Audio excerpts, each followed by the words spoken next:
नमस्कार, money master के ताजा संस्करण में आपका बहुत बहुत स्वागत है। मैं हूं संदीप ग्रोवर। क्या शेयर बाजार की तरह कमोडिटी मार्केट में भी लंबी अवधि का निवेश किया जा सकता है?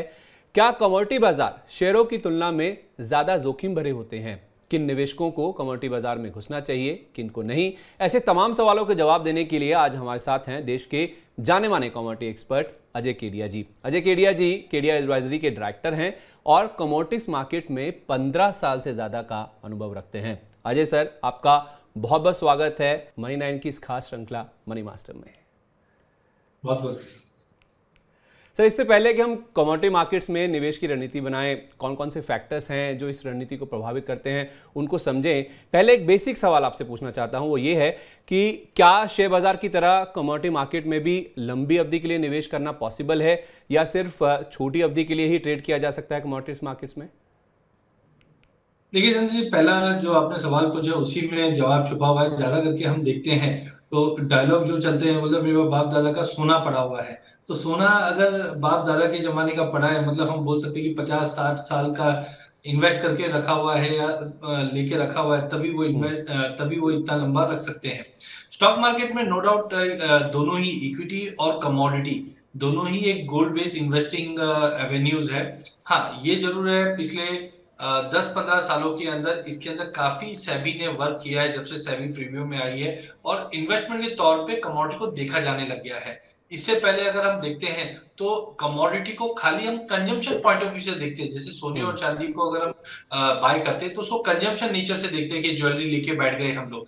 लेकिन जिस ढंग से इक्विटीज के अंदर हमने देखा कि लोग एक पर्टिकुलर गोल या पर्टिकुलर टारगेट लेके इन्वेस्ट करते हैं, वैसा ही अब पॉसिबल है कि कमोडिटी में भी किया जा सकता है। तो definitely commodity as compare to equity मुझे लगता है कि लॉन्ग टर्म के लिए ज्यादा अच्छी, ज्यादा स्टेबल है। और रिटर्न वाइज भी अगर आप देखोगे लॉन्ग टर्म में 10 साल 25 साल, तो आप देखोगे सोने के रिटर्न इक्विटी के मुकाबले ऑलमोस्ट सेम ही रहा है। बट वॉलिटिलिटी जिस ढंग से इक्विटी में ज्यादा रहती है, उतनी ज्यादा वॉलिटिलिटी कमोडिटी में नहीं आती। तो बिल्कुल आप कमोडिटी के अंदर शॉर्ट टर्म में, मीडियम टर्म में और डे ट्रेड में भी आप ट्रेड कर सकते हैं, जैसे आप इक्विटी में ट्रेड करते हैं।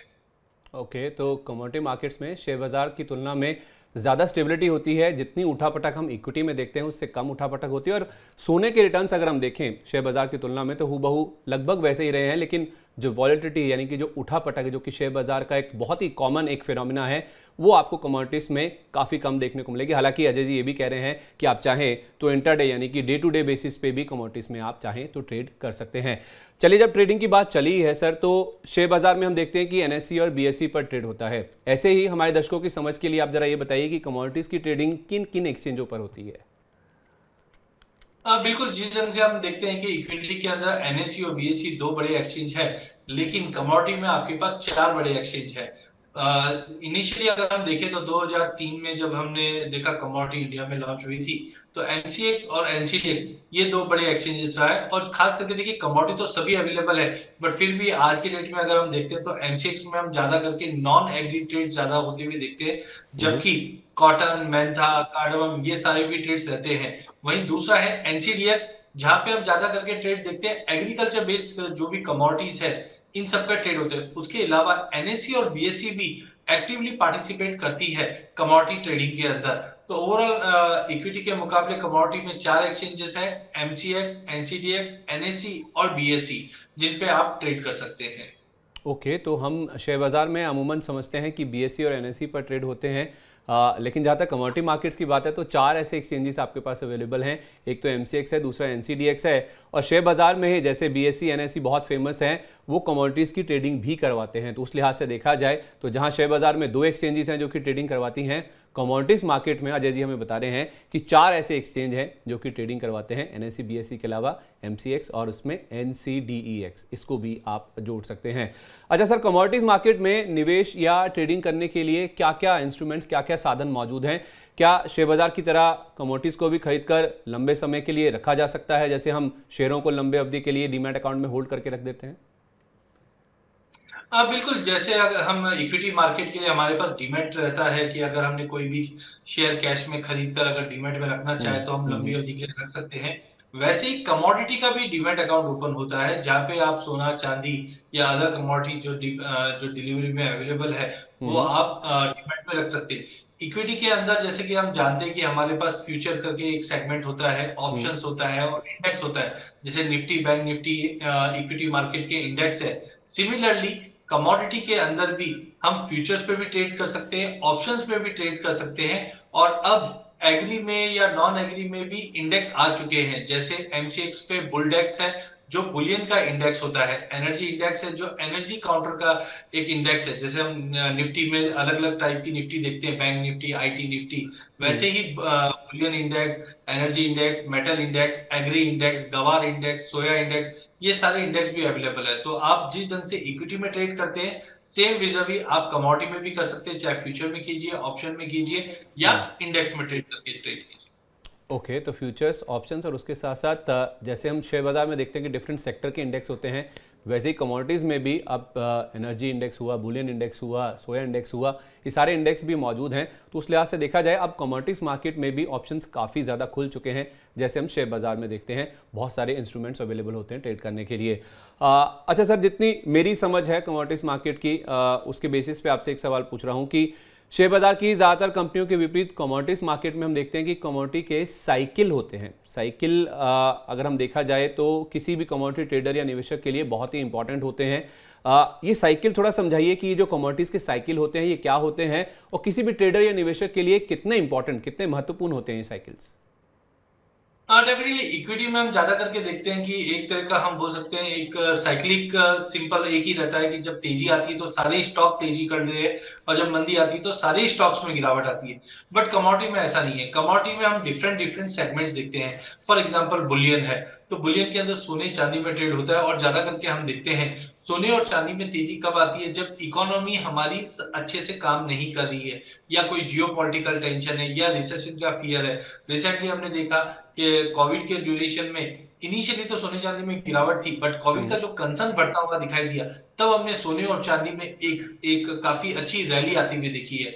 तो एक हो सकता है हम बुलियन की साइकिल की बात करें, वैसे ही एनर्जी साइकिल होती है। एनर्जी साइकिल में अगर आपको ध्यान हो तो 2020 से पहले हमने 2020 के ड्यूरेशन में हमने देखा था नेचुरल गैस और कच्चा तेल ये काफी हद तक टूट चुके थे। इंटरनेशनल में अगर देखें तो हमने $1 के करीब नेचुरल गैस को ट्रेड करते हुए देखे थे और कच्चे तेल को $10 के नीचे भी जाते हुए देखा था।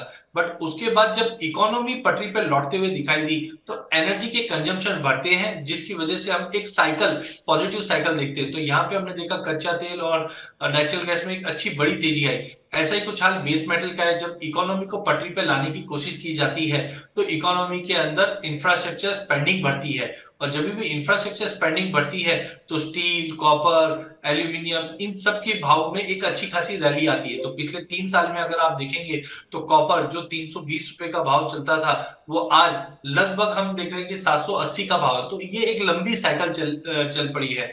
वैसी एग्री कमोडिटी भी होती है। जैसे कि हम जानते हैं कि देश भर में हम एग्रीकल्चर उगाते एक सीजन में है बट खाते हम पूरे साल भर है। तो उसका भी एक साइकिल होता है। फॉर एग्जाम्पल अब अगर हम देखते हैं तो रबी की सोइंग हो चुकी है, हार्वेस्टिंग स्टार्ट हो रही है। तो अगले 3 4 6 महीने तक अगर हम देखेंगे तो सप्लाई हमारे पास कंटिन्यू रहेगी, जिसके चलते क्रॉप्स के अराइवल्स अच्छे रहेंगे और भाव में नरमी आना चालू हो सकती है। तो इसी तरीके से कमोडिटी के अंदर छोटी और बड़ी दोनों ही साइकिल चलती है। एग्री के अंदर डिपेंड करता है सप्लाई कब कब इंप्रूवमेंट आ रही है, तब तब हम प्राइजेस में गिरावट देखते हैं। लेकिन सोने में अगर हम देखते हैं तो बड़ी साइकिल है जो इकोनॉमी के लिहाज से चलती है। कंजम्पशन के हिसाब से अगर हम बात करें तो हम जानते हैं दिवाली पे धनतेरस पे हम ज्यादा करके सोने में बाइंग करते हैं। तो आप हमेशा देखोगे कि दिवाली के नजदीक सोने में एक तेजी आ जाती है। तो छोटी और बड़ी साइकिल कमोडिटीज में कंटिन्यू चलती रहती है।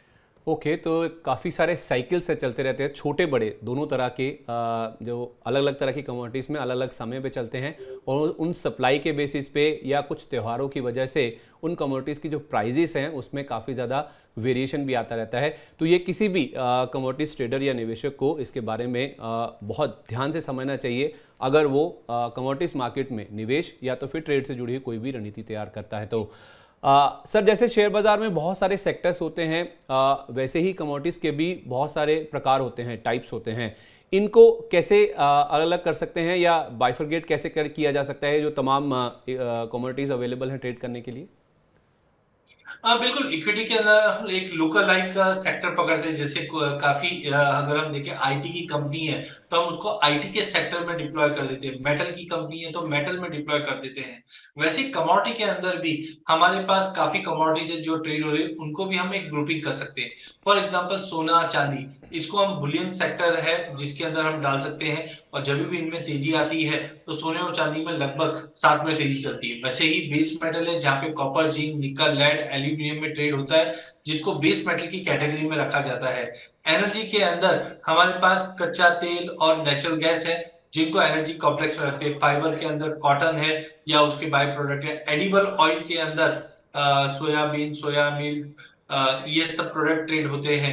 अदर देन दैट अगर हम देखें तो अदर्स के अंदर भी आता है, जैसे गवार कॉम्प्लेक्स आता है जिसमें गवार सीड और गवार गम ट्रेड होते हैं। तो जस्ट लाइक इक्विटी के अंदर अलग अलग कैटेगरी बनाकर हम सेक्टर्स देखते हैं, वैसे ही कमोडिटी के अंदर Boolean, base metal, energy, fibre, spices, spices के अंदर जीरा, धनिया, हल्दी ट्रेड होते हैं। तो सिमिलरली इक्विटी के जैसे ही कमोडिटी के अंदर भी डिफरेंट सेक्टर्स या सेगमेंट्स होते हैं।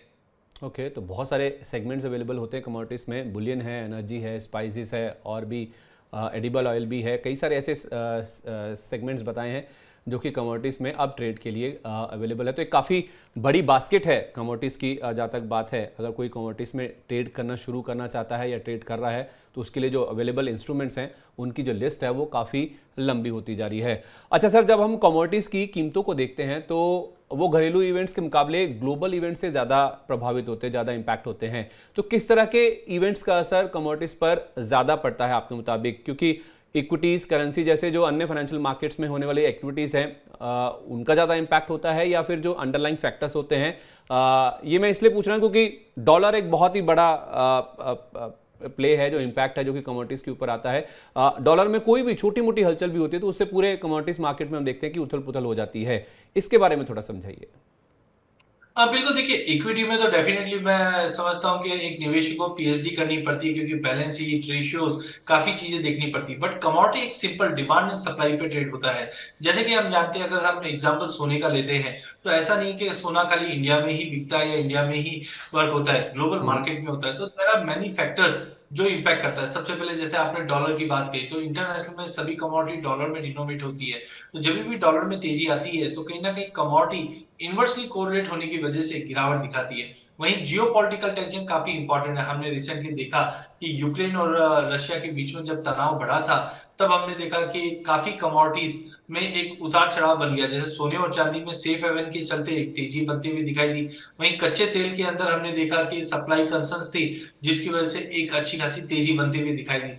चाइना में कोविड हुआ तो चाइना हम जानते हैं सबसे बड़ा प्रोड्यूसर और सबसे बड़ा कंज्यूमर भी है कमोडिटी का। जी। इसके चलते भी हमने प्राइसेस के अंदर एक बड़ा फॉल और जंप भी आते हुए दिखा। इसके अलावा जियोपॉलिटिकल टेंशन के साथ साथ हम देखते हैं कि इकोनॉमी कैसे वर्क कर रही है। जैसे कि यूएस एक सबसे बड़ा, एक हम बोल सकते हैं ड्राइविंग मार्केट है। तो यूएस में हमने देखा जीडीपी इंप्रूवमेंट होती है तो डॉलर में मजबूती आती है, उसका एक नेगेटिव असर हम प्राइसेस पे पड़ते हुए। रिटेल सेल्स अगर चाइना से इंप्रूव हो रही है या इंडस्ट्रियल प्रोडक्शन एक्टिविटी बढ़ रही है, तो हम मान के चलते हैं कि मेटल के कंजम्पशन कंटिन्यू बढ़ रहे हैं, तो बेस मेटल को सपोर्ट मिलता है। इसी तरीके से एग्री कमोडिटी भी इंपैक्ट करती है। जैसे कि हम जानते हैं कि इंडिया के अलावा अगर हम देखें अर्जेंटीना, यूएस, ये भी काफी बड़े प्रोड्यूसर है ब्राजील के साथ साथ। अब अर्जेंटीना में हम देख रहे हैं पिछले 3 महीने से ड्राई वेदर की वजह से काफी क्रॉप खराब हो रही है, जिसके चलते क्रॉप के भाव अगर अर्जेंटीना में, ब्राजील में बढ़ रहे हैं, उसका एक कैस्केडिंग इफेक्ट हम इंडिया में भी देखेंगे। सबसे अच्छा उदाहरण है व्हीट का। यूक्रेन और रशिया के चलते हमने देखा कि व्हीट के प्रोडक्शन तो अच्छे हैं, बट सप्लाई नहीं होने की वजह से इंडिया में भी हमने देखे व्हीट के भाव बढ़ते हुए दिखाई दिए। तो पहला चीज है, सारी कमोडिटी एक दूसरे को कोरिलेट होकर चलती है, और दुनिया के कोई भी कोने में कोई भी ऐसा बड़ा इवेंट होता है या इकोनॉमी पे इम्पैक्ट आता है, उसका इम्पैक्ट डेफिनेटली कमोडिटी के प्राइसेस पे पड़ता हुआ दिखता है। बिल्कुल। ग्लोबल ग्लोबल कमोडिटीज़ हैं ये। जैसे आपने पहले भी कहा कि सप्लाई डिमांड को समझना बहुत इंपॉर्टेंट होता है। सप्लाई यानी कि अगर कोई फसल होती है, कोई किसी कारणवश या किसी वेदर इम्पैक्ट या क्लाइमेटिक कंडीशन की वजह से फसल ख़राब होती है या उसकी कम उपज होती है, तो जाहिर सी बात है फिर सप्लाई कम होगी तो डिमांड ज़्यादा रहेगी, तो उसका जो इम्पैक्ट है प्राइजेस के ऊपर देखने को मिलता है। रशिया यूक्रेन का एग्जाम्पल आपने दिया, वीट के प्राइजेस हमने देखा भी है, रिकॉर्ड ऊंचाई पर पहुँच गए थे। तो ये कुछ बहुत इंपॉर्टेंट फैक्टर्स हैं जो कि अजय जी हाईलाइट कर रहे हैं, जो कि कमोडिटी की कीमतों के ऊपर इम्पैक्ट डालते हैं। इसी तरह से अगर हम अंडरलाइन फैक्टर्स की बात करते हैं तो इकोनॉमिक और मॉनेटरी फैक्टर्स के अलावा जियोपॉलिटिक्स का भी बहुत बड़ा हाथ है कमोडिटीज़ की कीमतें तय करने में, जैसे आप राइटली हाईलाइट कर भी रहे थे। तो आपके हिसाब से इन सब फैक्टर्स में से कमोडिटी की कीमतों को निर्धारित करने में ज़्यादा बड़ा रोल किसका है? इकोनॉमिक फैक्टर्स का, जियोपॉलिटिकल का, मॉनेटरी का, या कुछ और फैक्टर्स का? हाँ, डेफिनेटली अगर हम देखें तो इक्विटी में तो हम डेफिनेटली माइक्रो लेवल पे भी देखते हैं, मैक्रो लेवल पे भी देखते हैं, बट कमोडिटी में ज्यादा करके अगर हम देखें तो मैक्रो फैक्टर्स काफी इंपॉर्टेंट होता है। जियोपॉलिटिकल टेंशंस या जियोपॉलिटिकल फैक्टर तो डेफिनेटली एक बड़ा रोल प्ले करता है, बट साथ में सप्लाई चेन, अगर आपको ध्यान हो तो पिछले साल हमने स्विस कैनाल के अंदर एवरग्रीन जो शिप था वो अटकने की वजह से हम देख रहे हैं कि ग्लोबल मार्केट में सप्लाई चेन डिस्टर्ब हुआ और कमोडिटी के भाव में तेजी आई। इसके अलावा प्रोडक्शन कैपेसिटी, ट्रांसपोर्टेशन या पॉलिटिकल अनस्टेबिलिटी बने हुए हैं, या interest rate, inflation, exchange rate, ये भी काफी फैक्टर है। और एक अच्छी चीज ये भी है कि इक्विटी के अंदर डेटा निकालना या न्यूज देखना काफी कॉम्प्लिकेटेड हो जाता है, बट कमोडिटीज के अंदर जितने भी ये फैक्टर्स की बात कर रहा हूँ ये इजीली हम नॉर्मल चैनल्स पे भी सुनते हुए देखते हैं। जैसे तुर्की में अभी हम रिसेंटली अर्थक्वेक होते हुए देखा, जिसकी वजह से कच्चे तेल में 1 मिलियन बैरल के आसपास का सप्लाई एक बार स्टॉप होता हुआ दिखाई दे, जिसकी वजह से कच्चे तेल में तेजी है। अब वो रिवैम्प होकर वापस लाइनअप हुआ, हमने भाव में गिरावट आती। तो जो भी ये इवेंट होते हैं ये इजीली अवेलेबल होते हैं as compare to equity market, जिसकी वजह से ट्रेड करना, पोजीशन बनाना कमोडिटी में काफी अच्छा है एज कंपेयर टू इक्विटी। ठीक है, तो न्यूज़ फ्लो काफ़ी इजीली मिल जाता है जहाँ तक कमोडिटीज़ की बात है, और उससे हम कहीं ना कहीं जो प्राइजेस के ऊपर इम्पैक्ट है उसे आसानी से समझ सकते हैं। अलग अलग फैक्टर्स हैं जो अलग अलग तरह से इम्पैक्ट करते हैं कमोडिटीज़ के ऊपर। और मेरा इनफैक्ट जो अगला सवाल है वह इसी बात के ऊपर है कि अगर हम ओवरऑल इम्पैक्ट की बात करें तो क्या अलग अलग तरह की कमोडिटीज़ पर जो अलग अलग फैक्टर्स होते हैं उनका अलग अलग तरह से असर होता है? जैसे कच्चे तेल पर ओपेक देशों की राजनीति का और गोल्ड पर किसी भी तरह की अनिश्चितता का, तो क्या अलग अलग कमोडिटीज, अलग अलग फैक्टर्स अलग अलग तरह से इंपैक्ट करते हैं? बिल्कुल, देखिए एक सिंपल उदाहरण मैं कच्चे तेल का ही लेता हूं। कच्चा तेल अगर $20 से $40 की तरफ जाता है तो हम बोल सकते हैं कच्चा तेल महंगा हो रहा है, बट ये इकोनॉमी में कंजम्पशन का एक सिग्नल है कि इकोनॉमी रिवाइव हो रही है, डिमांड बढ़ रहा है, जो इकोनॉमी के लिए भी अच्छा है। बट यही कच्चा तेल अगर $100 से 140 की तरफ जाता है तो हम बोलते हैं महंगाई बढ़ना चालू हो चुकी है, उसका इंपैक्ट इकोनॉमी पे नेगेटिव पड़ता है। वैसे ही जैसे आपने अभी गोल्ड और कच्चे तेल को कंपेयर करके देख रहे हैं, ये काफी ऐसी न्यूज होगी जो कच्चे तेल को ही इंपैक्ट कर रही है, गोल्ड उसमें पार्टिसिपेट नहीं कर रहा है। बट ऐसे कॉमन फैक्टर्स भी होते हैं जो कच्चा तेल और डॉलर दोनों को इंपैक्ट करते हैं, जैसे डॉलर इंडेक्स। अगर डॉलर में गिरावट आ रही है तो डॉलर गोल्ड और क्रूड को इनवर्सली कोरिलेट करता है। तो डेफिनेटली कमोडिटी के अंदर ये एक अच्छी चीज है, ये जो भी इवेंट्स हो रहे हैं आइदर वो पूरे कॉम्प्लेक्स को इंपैक्ट करता हुआ दिखाई देगी। कुछ डेटा ऐसे भी होते हैं जो पूरे कमोडिटी कॉम्प्लेक्स को इंपैक्ट करते हैं, और कुछ ऐसे भी डेटा आते हैं जो पर्टिकुलरली एक कमोडिटी रिलेटेड ही है, उसी को इंपैक्ट करेंगे। तो डेफिनेटली आपको ऐसे न्यूज थोड़े से देखकर इंप्लीमेंट करनी चाहिए कमोडिटी।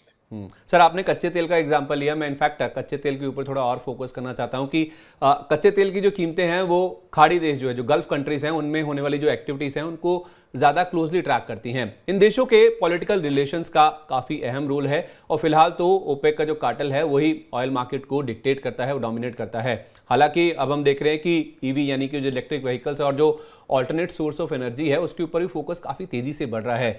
क्या आपको लगता है कि छोटी अवधि में इन दोनों सेक्टर्स में होने वाले जो बदलाव हैं उसका भी कहीं ना कहीं ऑयल मार्केट के ऊपर असर देखने को मिलेगा, जिससे ओपेक देशों का जो डोमिनेंस है वो कहीं ना कहीं कम होता हुआ दिखेगा और शायद धीरे धीरे खत्म भी हो जाएगा? आपकी क्या राय है सर?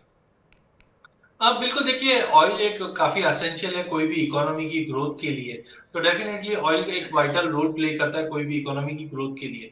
बट पिछले 4-5 सालों में जिस ढंग से हमने वॉलेटिलिटी बनती हुई देखी, 2008 में भी हमने देखा कच्चा तेल $150 टच कर गया था, और 2020 के अंदर हम जीरो पे भी आते हुए देखे थे। तो जिस ढंग से वॉलेटिलिटी बढ़ रही है ये कहीं ना कहीं कोई भी इकोनॉमी की ग्रोथ को डैम्पर डाउन कर सकती है, जिसके चलते हमने देखा अल्टरनेट एनर्जी के ऊपर काफी गवर्नमेंट शिफ्ट करी है या ग्रीन एनर्जी पे शिफ्ट करी। हमने बीच में देखा कि पाम ऑयल भी ना ब्लेंडिंग में यूज हो रहे हैं, या ईवीज है, या विंड पावर है, सोलर पावर है, इस पे शिफ्ट हो रहा है। बट कहीं ना कहीं ओपेक इस चीज को समझता है, इसके लिए प्राइस को इस ढंग से बैलेंस करके चलता है। क्योंकि क्या होता है, जो भी एनर्जी, ग्रीन एनर्जी की बात कर रहे हैं, ये कहीं ना कहीं एक कॉस्ट के ऊपर आती है, और जब भी कच्चे तेल में गिरावट आती है तो फिर से हम ये कॉस्ट भूल जाते हैं और कच्चे तेल पे शिफ्ट हो जाते हैं। तो ये ओपेक अच्छे से समझता है। इससे पहले भी हमने देखा, जब $125 तक कच्चा तेल चले गया था, इमीडिएटली ओपेक ने अपनी प्रोडक्शन बढ़ाकर भाव को फिर से 75-80 के रेंज में लेके आए। तो डेफिनेटली एक ये जियोपॉलिटिकल कंसर्न्स रहता ही है इस पे, बट डेफिनेटली गवर्नमेंट, बाकी जो सेंट्रल बैंक है और गवर्नमेंट है, उन्होंने ये चीज को समझकर ग्रीन एनर्जी की तरफ, ईवी सोलर की तरफ शिफ्ट करने का नतीजा जरूर दिखाया। But cost is important, because जब हम रिसेशन फियर में है, ऐसे टाइम पे हायर कॉस्ट ग्रीन एनर्जी पे कोई देना नहीं चाहेगा, और कच्चा तेल आज भी एबंडेंटली मिल रहा है। तो आई थिंक ये एक ऐसा क्वेश्चन है कि आगे जाके कैसा सीन होगा, बट ओवरऑल मुझे लगता है कि अल्टरनेट्स के ऊपर गवर्नमेंट काम कर रही है। ठीक है, ऑल्टरनेट्स के ऊपर काम हो रहा है, लेकिन अभी भी कच्चे तेल का डोमिनेंस प्राइस के हिसाब से देखा जाए ऑल्टरनेट सोर्सेज के मुकाबले अभी भी बेटर चॉइस के तौर पे जो लोग हैं एज अ कंजम्पशन के तौर पे ऑयल के ऊपर अभी भी ज़्यादा फोकस कर रहे हैं। आने वाले समय में स्थिति कैसी होगी उसे समझना होगा, लेकिन फिलहाल के लिए तो ऑयल ही बाकी जो ऑल्टरनेट सोर्सेज ऑफ एनर्जी, चाहे ग्रीन एनर्जी की बात करें, उसके मुकाबले एक बेटर कंजम्पशन सोर्स के तौर पे देखा जाता है। अच्छा सर, हमने कच्चे तेल की बात कर ली, अब जरा मैं थोड़ा बेस मेटल्स के बारे में बात करना चाहता हूँ। ऐसा लगता है कि बेस मेटल जैसे कॉपर, निकल, जिंक एक्सेट्रा, ये मैक्रो इकोनॉमिक ड्राइवर से ज़्यादा प्रभावित होते हैं। जैसे कॉपर को ग्लोबल इकोनॉमी की नब्ज को परिभाषित करने के लिए कहा जाता है, क्योंकि इसका जो इस्तेमाल है वो लगभग सभी सेक्टर्स में किया जाता है। तो क्या आपको लगता है कि अगर ग्लोबल अर्थव्यवस्था में सुधार होगा पर जियोपॉलिटिकल अनिश्चितता बनी रहेगी, तो प्रीशियस मेटल्स जैसे सोना चांदी हुए और एनर्जी की तुलना में जो बेस मेटल्स हैं वो कम वॉलेटाइल बेट्स साबित हो सकते हैं? देखिए, वॉलिटिलिटी डिपेंड करता है कि क्या चीज के ऊपर बन रही है। जैसे कि हमने पिछले साल देखा था, निकल 2 दिन के अंदर ही डबल होता हुआ दिखाई दिया। तो ये जियोपॉलिटिकल फैक्टर की वजह से हुआ। लेकिन डेफिनेटली जब इकोनॉमी इंप्रूव होती है तो कंजम्पशन बेस मेटल का बढ़ जाता है। बट साथ में जियोपॉलिटिकल अनसर्टेनिटी अगर persist रहती है तो डेफिनेटली वॉलिटिलिटी क्रिएट करती है। बट ज्यादा करके फोकस हम देखते हैं कि इकोनॉमिक ग्रोथ पे होता है, तब वॉलिटिलिटी कहीं ना कहीं थोड़ी कम होते हुए दिखाई देती है। तो मुझे लगता है कि पूरे बेस मेटल को जो इम्पैक्ट ज्यादा करके करता है, वो जियोपॉलिटिकल टेंशन थोड़ा बहुत इम्पैक्ट कर सकता है। बट जो इकोनॉमिक ग्रोथ के लिए जो स्टेप लेते हैं सेंट्रल बैंक, या इनकेस अभी हम चाइना की बात करें, तो पिछले 6 महीने में चाइना ने जिस ढंग से इकोनॉमी को स्टेबलाइज करने के लिए कोशिश कर रहे हैं, रेट्स में कमी कर रहे हैं, कंजम्पशन डिमांड बढ़ा रहे हैं, ये कहीं ना कहीं बेस मेटल को ज्यादा इफेक्ट कर रहा है रादर देन वॉलिटिलिटी। तो मुझे लगता है कि इकोनॉमी इंप्रूवमेंट जो ग्लोबल में हो रही है, ये ज्यादा बड़ा फैक्टर है बेस मेटल के लिए। हाँ, जियोपॉलिटिकल टेंशन थोड़ा बहुत इंपैक्ट दे सकता है, बट ग्रोथ के साथ वॉलिटिलिटी थोड़ी बहुत रहती है। बट ओवरऑल मुझे लगता है कि बेस मेटल स्ट्रॉन्ग रहने चाहिए ग्रोथ को देखते हुए।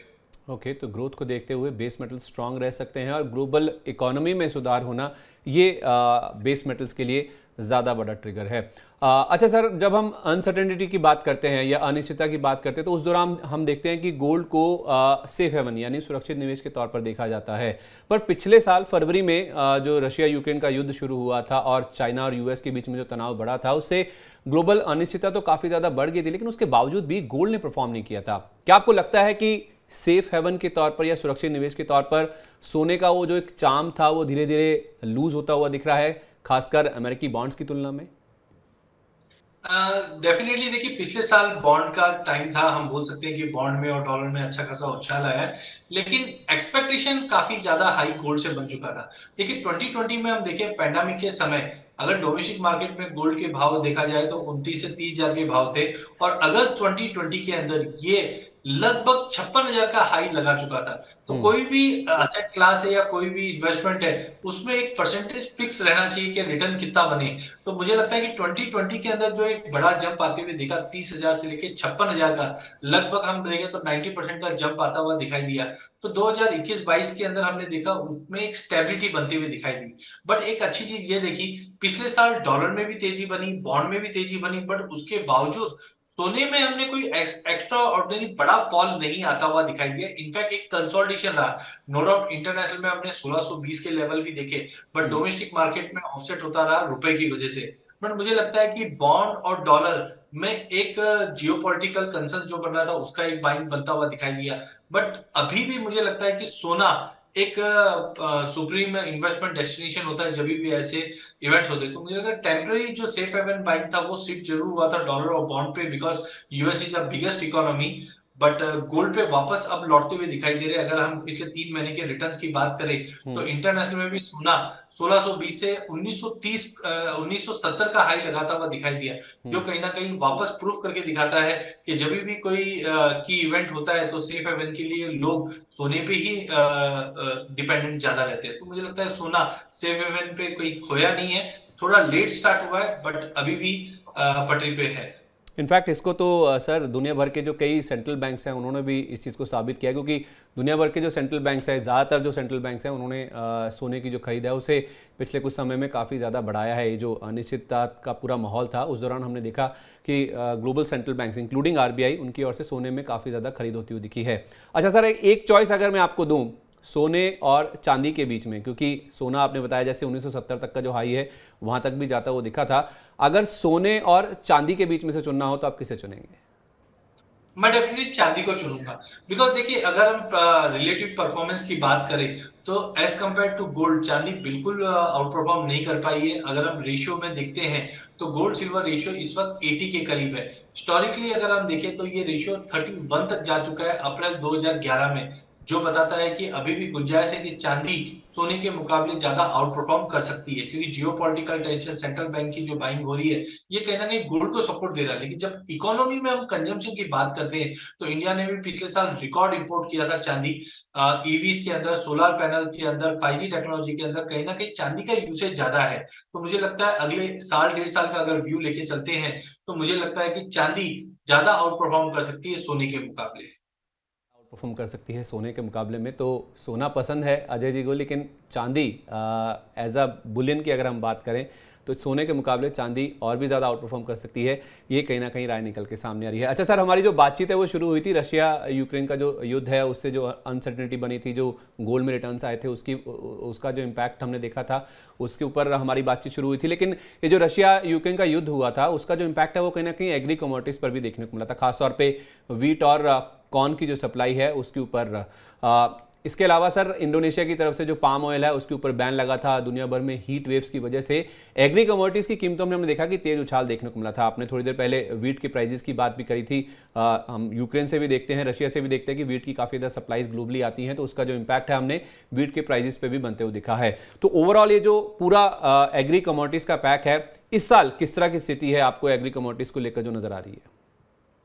देखिए निवेशक की विडंबना है कि आज तक कभी हमने एग्री कमोडिटी को एज ए निवेश कभी देखा ही नहीं है। हम ज्यादा करके इक्विटी देखते हैं या कमोडिटी में सोने चांदी को ही देखते हैं। हम्म। बट जिस ढंग से पिछले 2 सालों में एग्री कमोडिटी ने रिटर्न्स दिए हैं या जिस ढंग से रिटर्न्स दिखाए हैं, वो हम्म। कहीं ना कहीं विवश करता है कि हमें एग्री कमोडिटी पे भी ध्यान देना चाहिए। नो डाउट रशिया यूक्रेन के वॉर के बाद हमने एग्री कमोडिटी के अंदर एक बड़ा उछाल देखा है, क्योंकि लगभग 13 ऐसी कमोडिटीज है जो रशिया यूक्रेन के इस युद्ध से इंपैक्ट होती है। चाहे हम एडिबल ऑयल कॉम्प्लेक्स की बात करें जहां पे सनफ्लावर की काफी किल्लत होती हुई दिखाई दी और भाव में एक जबरदस्त तेजी बनी, चाहे इंडोनेशिया के जो प्रिकॉशनरी स्टेप्स लेते हुए देखे दिए जिसकी वजह से पाम ऑयल में काफी बड़ी तेजी बनी है। हम्म। बट 2023 का साल भी एग्री कमोडिटी के लिए बेहतरीन रहेगा। यहाँ पे हम ऑलरेडी देख चुके हैं मसालों के अंदर जीरे में काफी बड़ी तेजी बनी है। वीट के अंदर हम पहले बफर स्टॉक काफी बड़ा लेके चलते थे, बट पिछले साल भी हमने देखा यील्ड में ड्रॉप था। इस बार भी हम देख रहे हैं हीट वेव की वजह से या टेम्परेचर जो थोड़ा सा चेंजेस हुए थे इसकी वजह से वीट के भी जो यील्ड है उसमें ड्रॉप दिखा रहा है, जो कहीं ना कहीं वीट को आने वाले दिनों में और तेजी देता हुआ। कॉटन के प्राइसेस में पिछले साल हमने एक बड़ी तेजी के बाद गिरावट लेते हुए देख पा रहे हैं, बट कहीं ना कहीं व्हाइट गोल्ड मतलब कॉटन में अभी भी निवेश करने जैसा सिचुएशन है, बिकॉज डिमांड जो है वो स्लोली एंड स्टडीली कॉटन में इंप्रूव हो रही है। तो मुझे लगता है कि 2023 के अंदर भी एग्री कमोडिटी के अंदर एक दबदबा बना रहेगा। जैसे गवार के अंदर हम देख रहे हैं कि यूएस कच्चे तेल का प्रोडक्शन अगर बढ़ाने की कोशिश करता है तो कहीं ना कहीं गवार का यूसेज बढ़ता है, और गवार हम अदर कमोडिटी अदर सेगमेंट्स में भी यूज करते हैं, चाहे पेपर इंडस्ट्री है चाहे फूड इंडस्ट्री है। तो कहीं ना कहीं काफी एग्री कमोडिटी जहाँ पे 2023 में बेहतरीन रिटर्न बन सकता है उसमें कुछ है। सोयाबीन में अभी हम देख रहे प्रोडक्शन अच्छा है इसलिए गिरावट आ रही, बट कॉटन, गवार, वीट ये सारी कमोडिटी जहाँ पे हमें नजर रखनी चाहिए, जहाँ पे बेटर रिटर्न भी बन सकते हैं। तो कॉटन, ग्वार, वीट ये कुछ ऐसी एग्री कमोडिटीज हैं जहां पे 2023 में भी काफ़ी अच्छे रिटर्न्स बनने की गुंजाइश है, ऐसा हमें अजय जी बता रहे हैं। अच्छा सर, जब हम 2023 की बात कर ही रहे हैं, आउटलुक की बातचीत चली है, तो थोड़ा मैं चाइना से भी जोड़ना चाहूँगा, क्योंकि चाइना सभी तरह की कमोडिटीज़ का सबसे बड़ा उपभोक्ता भी है और उसके साथ साथ ये इंपोर्ट भी करते हैं। तो लगभग 3 साल के बाद हम देख रहे हैं कि चाइना की जो इकोनॉमी है वो खुलती हुई नजर आ रही है और रिवाइव भी हो रही है, जैसा आंकड़े बता रहे हैं। साथ ही ग्लोबल इकोनॉमी भी कुछ समय में रिवाइव होने की पूरी उम्मीद है। क्या इससे कमोडिटीज की जो कीमतें हैं उसमें कहीं ना कहीं ओवरऑल देखा जाए तो एक इजाफा होने की उम्मीद है? कुल मिलाकर छोटी से मध्यम अवधि में अगर हम देखें तो कमोडिटीज मार्केट को लेकर आपका आउटलुक किस तरह का नजर आ रहा है आपको? देखिए, कमोडिटी की जब हम बात करें तो चाइना को इग्नोर नहीं कर सकते, because the size of population, size of consumption, size of export, ये सब चाइना के साथ जुड़ा हुआ रहता है। नो डाउट 3 साल से चाइना काफी साइलेंटली मूव कर रहा था, बिकॉज पहले तो कोविड, उसके बाद हमने रिसेशन के फियर पहले ही चाइना में आते हुए देखे। बट पिछले 6 महीने के अंदर चाइनीज गवर्नमेंट ने काफी बड़े स्टेप्स लिए हैं, जिसकी वजह से कमोडिटी की कंजम्पशन बढ़ते हुए दिखाई दे रहे हैं। दूसरी ओर कमोडिटी के जो स्टॉक्स है चाइना में, वो भी काफी ज्यादा हद तक डिप्लीट हो चुके हैं। तो हमें लगता है कि अगला 1-1.5 साल चाइना की तरफ से काफी इंपॉर्टेंट है। ऑलरेडी हमने देखा काफी बड़े मर्चेंट बैंकर्स है, सेंट्रल बैंक है, उन्होंने ये पहले ही बताया है कि चाइनीज इकोनॉमी ग्लोबल इकोनॉमी को रिकवरी में एक बड़ा सिग्निफिकेंट रोल प्ले करेगा। तो टाइमिंग मुझे लगता है कि कमोडिटी लाइक बेस मेटल, जहां पे हम देख रहे हैं कि एक अच्छी खासी बाइंग चाइना की तरफ से चल रही, कच्चे तेल में भी हम देख रहे हैं कि इकोनॉमी को पटरी पे लाना है तो डिमांड बढ़ेगी। तो मुझे लगता है बेस मेटल, कच्चा तेल, सोने में भी, क्योंकि चाइनीज न्यू ईयर रिसेंटली गया है जहां पे हमने देखा चाइना ने काफी अच्छी गोल्ड में बाइंग भी की है। वहीं एग्री कमोडिटी की भी अगर हम बात करें तो चाइना सोयाबीन, मक्का, कैस्टर, इन सब का बड़ा बायर है कॉटन के साथ साथ। तो मुझे लगता है कि चाइना अगले कुछ महीनों के अंदर अपनी बाइंग और बढ़ाएगा, जिसका एक positive impact prices, commodity prices पे पड़ता हुआ दिखाई दे सकता है। ओके, तो 3 साल बाद चाइना की इकोनॉमी खुली है, रिवाइव होने की उम्मीद है, तो उससे कच्चा तेल एक फैक्टर तो है ही है, क्योंकि मैन्युफैक्चरिंग इकोनॉमी है, सोने की जो मांग है वो भी कहीं ना कहीं बढ़ सकती है, एग्री कमोडिटीज और उसके साथ साथ बेस मेटल्स, क्योंकि मैन्युफैक्चरिंग हब है दुनिया का, तो उस लिहाज से जो बेस मेटल्स हैं, कॉपर हुआ, जिंक हुआ, बाकी निकल हुआ, इनकी भी कहीं ना कहीं जो मांग है वो काफ़ी स्ट्रांग रह सकती है। तो 4 तरह की ऐसी कमोडिटीज है जिनका मेंशन किया है अजय सर ने। 2023 में जो चाइना की ओपनिंग हो रही है, री ओपनिंग हो रही है 3 साल के बाद कोविड की वजह से या रिसेशन के जो फियर्स थे उसके बाद, उसका जो इम्पैक्ट ये 4 तरह की जो कमोडिटीज हैं उसके ऊपर देखने को मिल सकता है। तो आज की जो बातचीत है उससे उम्मीद है कि आपको अपनी जो रणनीति है वो कहीं ना कहीं बनाने में काफ़ी ज़्यादा मदद मिलेगी। अजय सर, आपका बहुत बहुत शुक्रिया मनी मास्टर की इस खास श्रृंखला में आज हमारे साथ जुड़ने के लिए, अपना समय देने के लिए और बहुत ही आसान तरीके से कमोडिटीज मार्केट्स में निवेश की रणनीति बनाने में हमारे दर्शकों की मदद करने के लिए। Thank you so much. चलिए, तो मनी मास्टर में आज के लिए इतना ही। हमें उम्मीद है कि दर्शकों की समझ को सहज बनाने की मनी मास्टर की जो खास पहल हमने छेड़ी है उसका जो आज का एपिसोड है आपको पसंद आया होगा। हमारा आज का ये शो आपके लिए निवेश की रणनीति बनाने में कितना मददगार साबित हुआ, नीचे कमेंट बॉक्स में अपनी राय, अपनी सलाह हमारे साथ जरूर शेयर करिएगा और ये भी बताइएगा कि आप शेयर बाजार से जुड़ा और कौन सा ऐसा टॉपिक है जो समझना चाहते हैं। तो मिलते हैं आपसे मनी मास्टर के अगले एपिसोड में बाजार के एक और एक्सपर्ट के साथ, शेयर बाजार, कमोडिटीज और करेंसी से जुड़े एक नए टॉपिक के साथ। तब तक आप देखते रहिए मनी9। और हाँ, मनी9 के मोबाइल ऐप को अगर आपने अभी तक डाउनलोड नहीं किया है तो तुरंत कर लीजिए। नमस्कार।